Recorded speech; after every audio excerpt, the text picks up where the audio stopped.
ముఖవేణి కళాకారుడైన ఆంజనప్ప గారి అమ్మనుడి పేరు కుర్రు. వీరి సొంత ఊరైన గవికుంటెహళ్ళి కర్ణాటకలో ఉంటుంది. అటువంటి వీరి కళను తెలుగు కళగా చూపించడం తగునా అనే అనుమానం కలుగుతుంది ఎవరికైనా.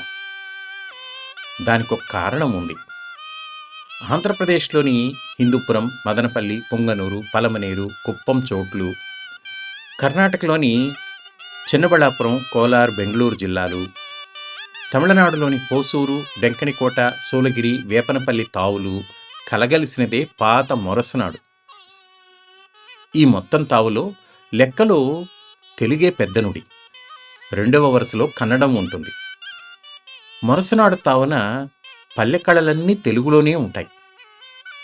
రేయంతా సాగే కేళికలు, యక్షగానాల వంటి తెలుగు నాటక కళలలో వెనుతెర సంగీతంగా ఆంజనప్ప గారి ముఖవేణి మోగుతూ ఉండేది ఈ తావున. కేళికలంతా కృష్ణలీల, అదంతా భక్తి ప్రహ్లాద, హరిచంద్ర, ఇదంతా ఏడాదికి 2 కితాలు చేస్తూ ఉంటారు. చాలా కళగా వాంచుతూ ఉండే ఆయన. మాకు ఆ కాలం ఇంకా చాలా తెలిసిన మనిషి. తమిళనాడు ఉండాలి అయితే కానీ తెలుగులోనే పాడుతూ ఉంది. తెలుగులో పెద్ద పెద్ద పోస్టులు అంతా చేస్తూ ఉండు, దుర్యోధన పోస్టులు అంతా చేస్తుండే.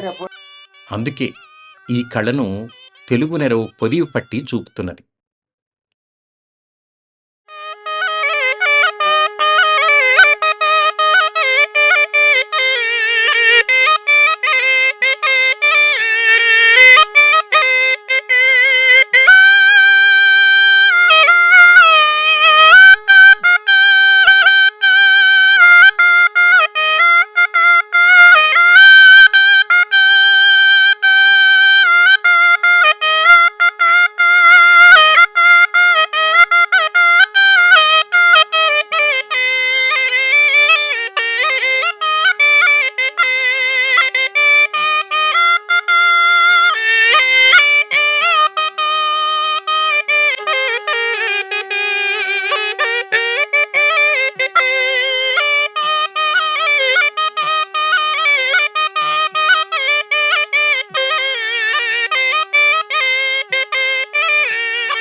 కేళికలు, యక్షగానాలు నిలిచిపోయినాక ఇప్పుడు ఇట్లా భిక్షాటనే దిక్కయింది ఈ మహనీయుడికి.